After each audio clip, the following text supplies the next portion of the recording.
real? We're real, and so are you.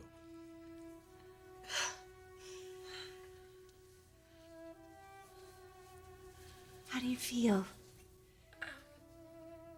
Different.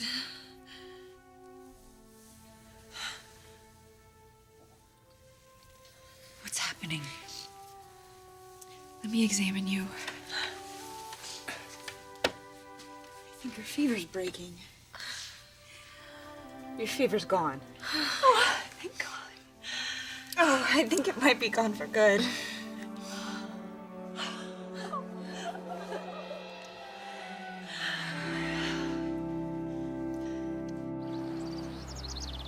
The water damage wasn't on our end. It hasn't rained within 100 miles of here in months. No, we're not filing a claim with your shipper. You are. And when can we expect to have the fabric replaced? Great. Thank you so, so much. Grandmother! Ah! Well, you are your father's daughter. There's no doubt about that. Did I sound that awful? No, you sounded very firm and in charge. Listen, I've been wandering all over this building looking for you. I brought lunch for us. Oh, I've just been so busy here with everything. Yes, I know. Shipping and receiving? At least nobody cares what I wear. But why? You're not interested. Never have been interested in the business. It's turned out to be more interesting than I thought.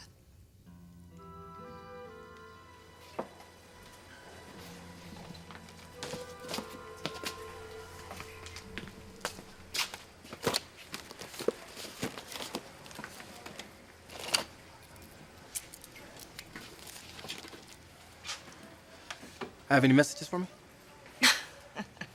I am not your secretary.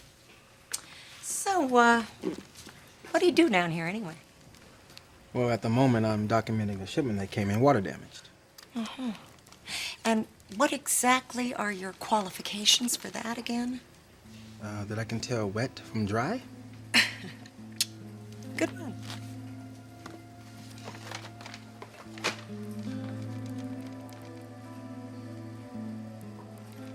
The human genome's just recently been mapped, and 10 years ago we didn't know what immune cell genes were involved in graft rejection, but now we do. And we can turn them off in some cancers by blocking the receptors. So I figured, why couldn't we do it in you? So you did it, honey. You figured it out. Well, I just figured someone somewhere had to be doing this, and I finally found a study that was being done in Stockholm, and Dr. Patrick completely understood. The fever's not coming back? I don't think so. You're still gonna have to take your fusion protein and your anti-rejection medication, but I'm almost positive it's never coming back. Look, I don't know what I just heard. I don't know the science of all of this, but she's gonna live. And that is a miracle. And that miracle is you. Oh, no.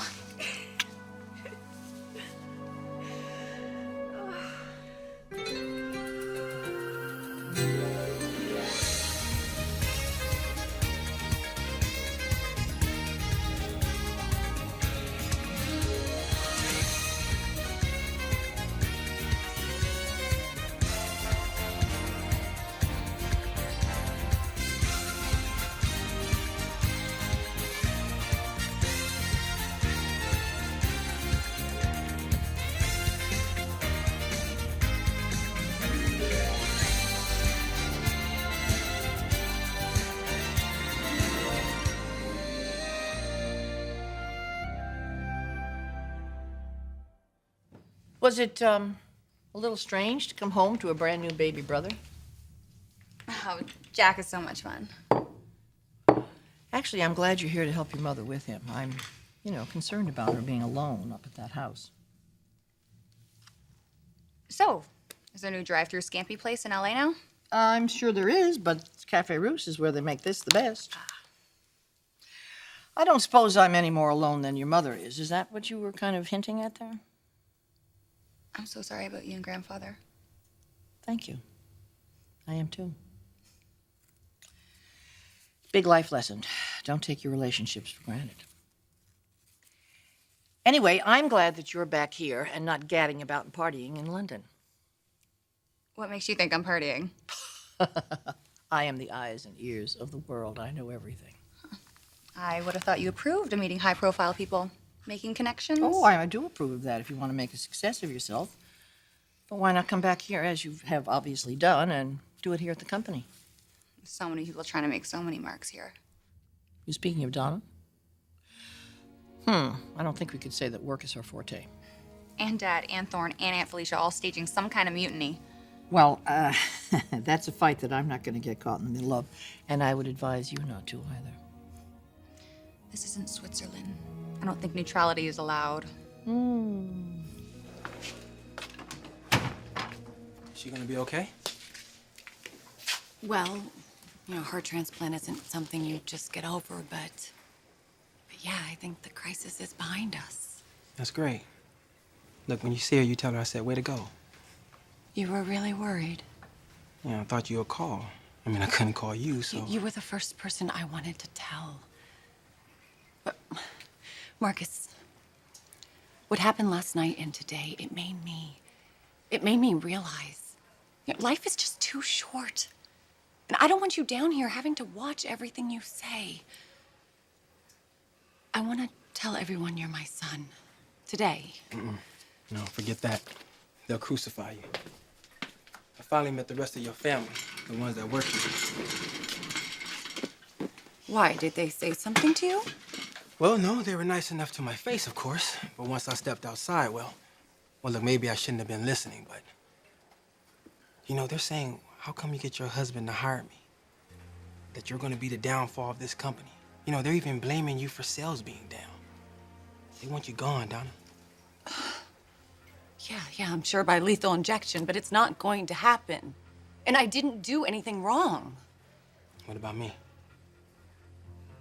You're my son. You're not a mistake. Well, I'm hearing the false pretenses. I mean, they're looking for any excuse to get you out of here and kick you to the curb, Donna. And I just don't want to be that reason. Eric, he loves me, and he will understand why I did what I did. And he'll want you to be part of our family just as much as I do. Look, no offense. I mean, your sister Katie I liked. But I don't know if I want to be part of a family who's talking trash about you.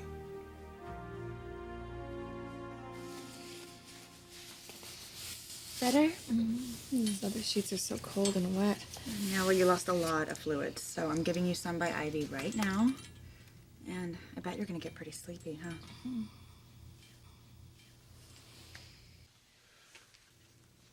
I'm gonna go get the sheet started.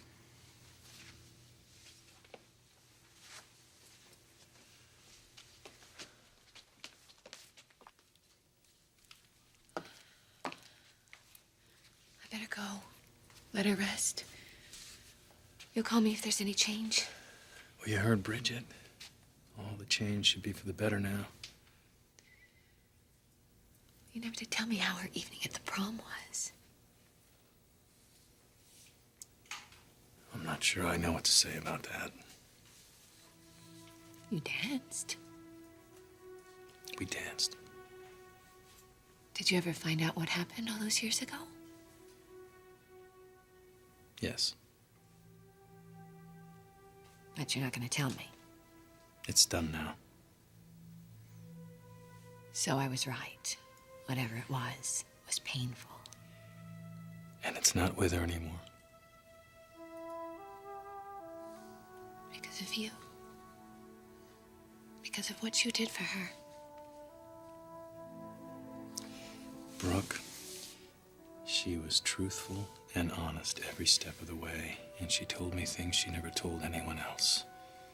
So the way I look at it, I'm honored to be part of that, and it's something that I'll always remember.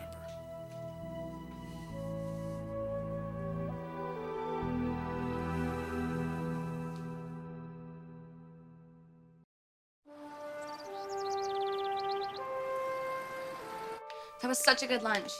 Really nice of you. You're welcome. It's your last free pass. If you don't start visiting with me, I will lay a guilt trip on you. You know how good I am at that. Steffy! I heard you were home. Oh, I kept wanting to come see you, but my dad told me what's going on with Katie. Oh, yeah. I'm so sorry. Have you seen Katie? How is she? Actually, something really unexpected happened. You know how Bridget wouldn't give up, and she found this new treatment. They've been studying it in Europe. So they're going to put her on the treatment? Bridget started her on the treatment, and I think she's gonna be fine. Katie's gonna pull through. Yes. Oh my God, that's wonderful. I know. How wonderful for Katie. I'm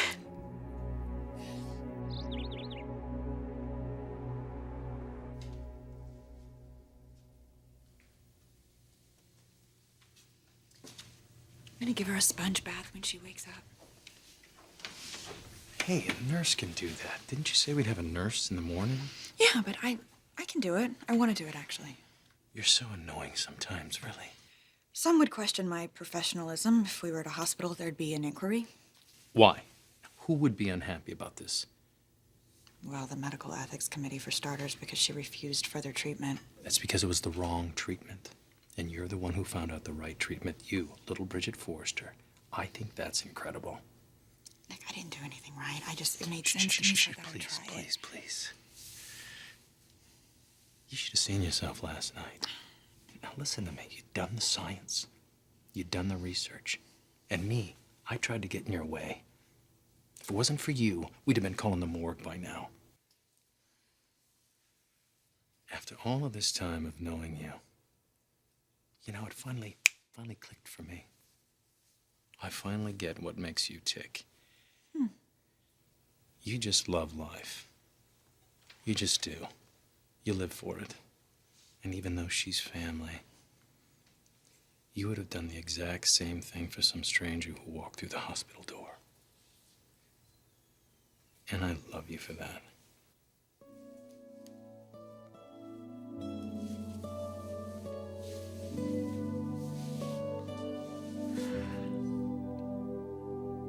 All right. All right, it's against my better judgment, but we won't say anything for now. Good choice. But in the meantime, could you promise me you'll make an effort to let Eric get to know you? How? Wave to him when he walks by? Look, I just want him to be happy when I tell him. If you see him in the employee lunchroom, just say hi. Strike up a conversation or anything. Okay. So do you want copies of those through bills, Mrs. Forrester? Oh, no, I just want to get caught up on today, thanks. Brooke just told me the good news about Katie. I'm so glad. Thank you, Steffy.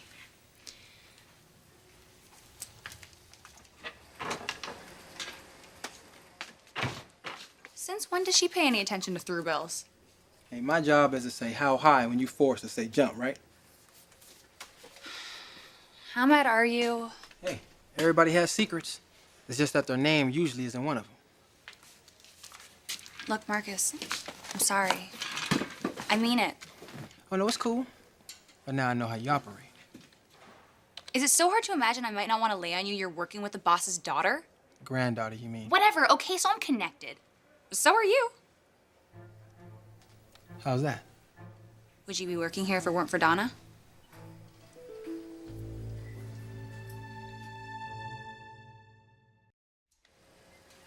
Did you ask Donna for a job? Look, I don't need to get by on favors from anybody. Asking for work isn't asking a favor. How else do people get jobs? Look, that day they had a memorial service for a brother. And maybe I shouldn't have been listening, but it got to me. So I went a little bit out of my way to say something nice to her, I guess. That was decent of you. Most strangers wouldn't bother. Well, most of the people there didn't seem to have much use for her, even though it was her house. Look, anyway, I told her I wouldn't be back. The catering thing just wasn't for me. Next thing you know, she asked if I needed a job. Look, I got a driver waiting for me in the truck bays.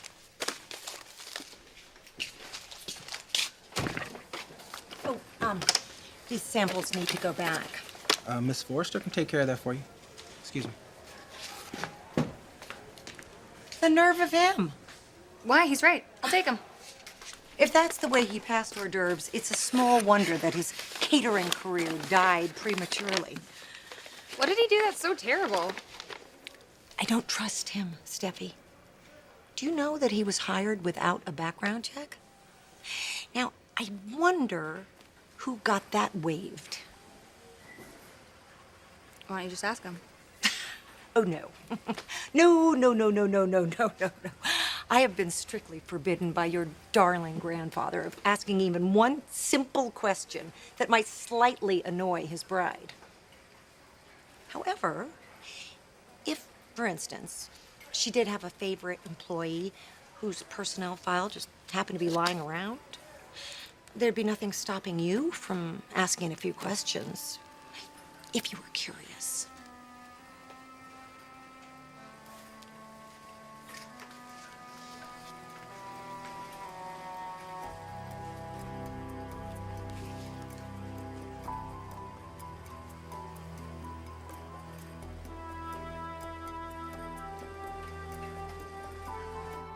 I really don't know what we would have done without Bridget, without Nick.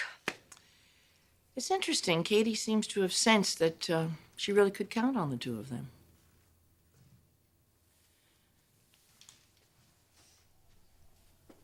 You don't look like you can take much more of this. No, I'm fine. Really? You just lost your brother, you're barely getting buried, and you think you might lose your sister? I mean, I know your parents are not the most sympathetic people that you can count on. What I mean is, you haven't known from one day to the next how much family you'd have left. It's been tough on you.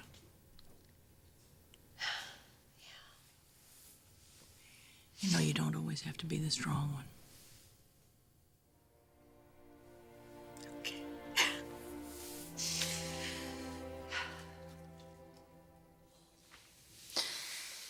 Nick, I just happened to stumble upon a strategy that worked for Katie, but you were the one that made her want to live. She was amazing. You know, she told me things she's never told anyone. She let me in without any fear or self-pity. And I gotta be honest with you. I feel like I have a bond with her. I thought that might happen, and I'm glad. You mean that? Of course I mean that. Well, let's not forget about your part here, your gift. In making sure it was okay that we got close, inviting her to live in this house, letting her know you didn't mind that she and I spent time together. Why would I mind? Because, Bridget, you know there were feelings involved here that were beyond friendship. Nick. You love me. And I know that. I'm so secure with our love, and I'm through being worried and vulnerable. I love you. And I know that no one's gonna ever take you away from me again, except for maybe me. And I'm never going to do that again. Ever.